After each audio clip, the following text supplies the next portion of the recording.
नमस्कार। मैं एस्ट्रोलॉजर सीमा शर्मा अपनी एस्ट्रोलॉजी के यूट्यूब चैनल पर आपका हार्दिक स्वागत करती हूँ।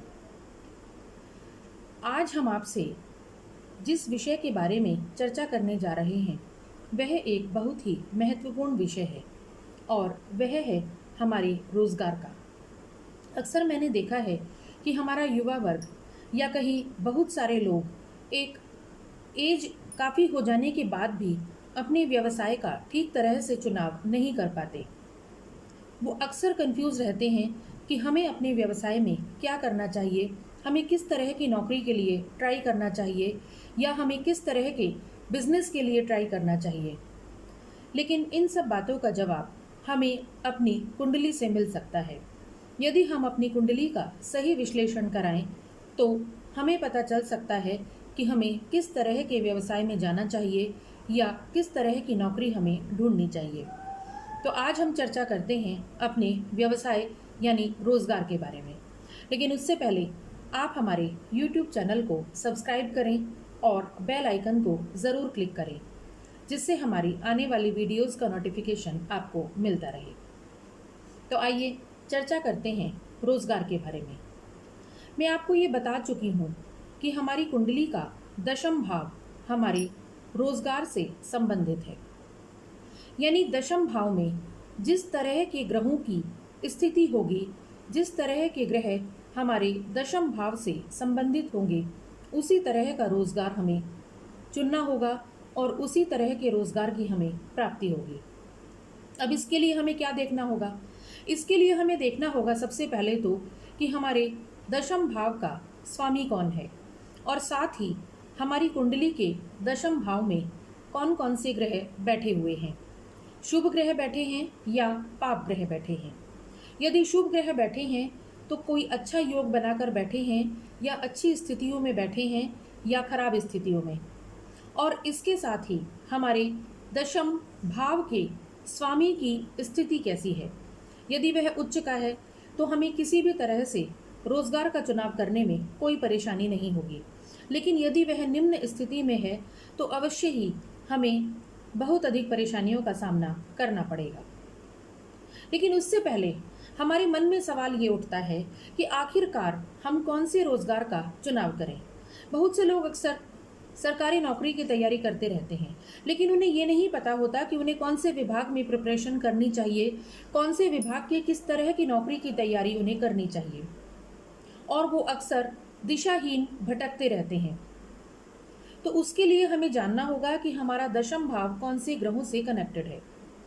जैसे कि मान लीजिए हमारा दशम भाव सूर्य से कनेक्टेड है, हमारे दशम भाव का स्वामी सूर्य है या हमारे दशम भाव में सूर्य बैठा हुआ है या उच्च का होकर बैठा है या अच्छी स्थिति में बुध आदित्य योग बनाकर बैठा हुआ है, तो अवश्य ही हम सरकारी नौकरी के लिए तैयारी कर सकते हैं, एक अच्छी प्रशासनिक सेवा में हम जा सकते हैं। इसके साथ ही याद रखें, सूर्य और मंगल हमें कहीं ना कहीं मेडिकल प्रोफेशन की ओर भी लेकर जाते हैं।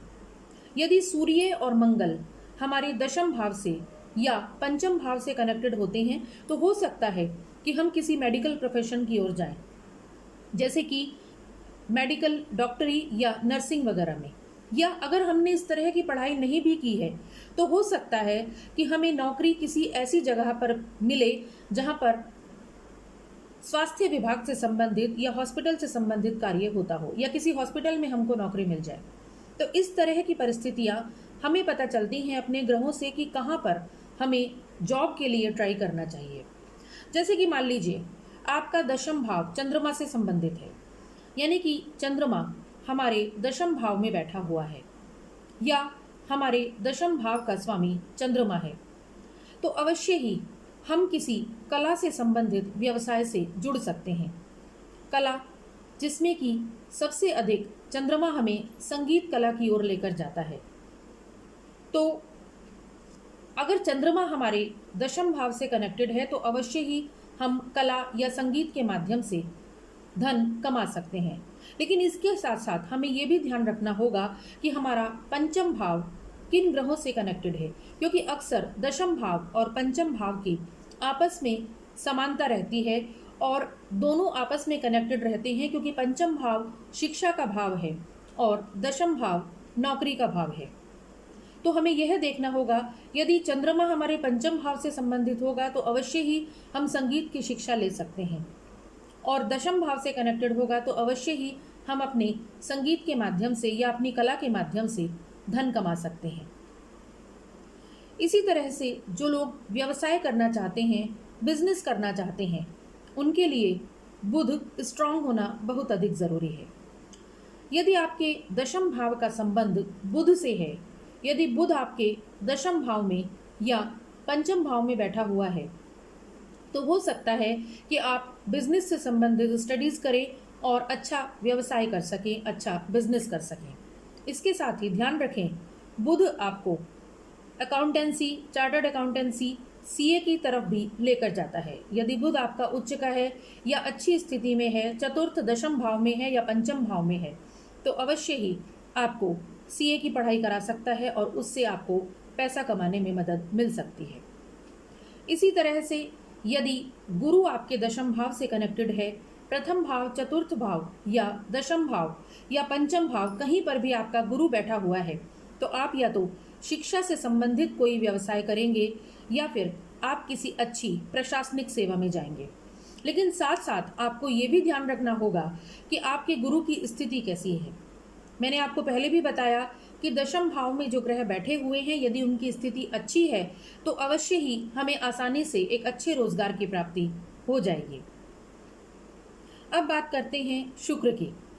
यदि आपके दशम भाव में शुक्र बैठा हुआ है या शुक्र की दृष्टि है या दशम भाव शुक्र से संबंधित है, तो आप बैंकिंग से संबंधित व्यवसाय कर सकते हैं। बैंकिंग, मीडिया, एयरलाइंस, इस तरह के व्यवसाय हमें शुक्र दिलाता है। यदि शुक्र अच्छी स्थिति में है तो अवश्य ही आपको गवर्नमेंट जॉब की प्राप्ति होगी, और शुक्र आपको कहीं ना कहीं मीडिया या एक्टिंग से रिलेटेड व्यवसाय भी दिलाता है। लेकिन उसके लिए आपके शुक्र की स्थिति बहुत अच्छी होनी चाहिए।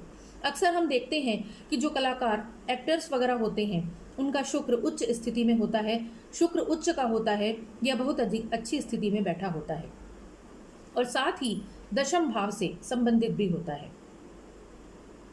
इसी तरह से यदि शनि हमारे दशम भाव से संबंधित होता है, दशम भाव में बैठा होता है या पंचम भाव में, शिक्षा भाव में बैठा होता है, या शनि हमारे दशम भाव या पंचम भाव का स्वामी होता है, तो अवश्य ही हम किसी टेक्निकल लाइन में जाते हैं, किसी इंजीनियरिंग लाइन में जाते हैं।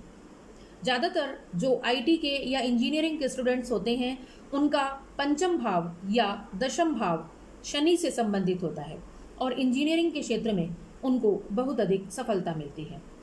यदि शनि और मंगल दोनों की युति हो जाती है दशम या पंचम में, तो वो किसी सिविल इंजीनियरिंग या कंस्ट्रक्शन से रिलेटेड इंजीनियरिंग में जाने का प्रयास कर सकते हैं, जैसे कि मंगल हमें कंस्ट्रक्शन में भी लेकर जाता है। तो ये हो गई हमारे सारे ग्रहों की बात। अब आते हैं राहु और केतु, जिसमें से केतु हमारे व्यवसाय का चुनाव करने में बहुत अधिक परेशानी हमें दे देता है।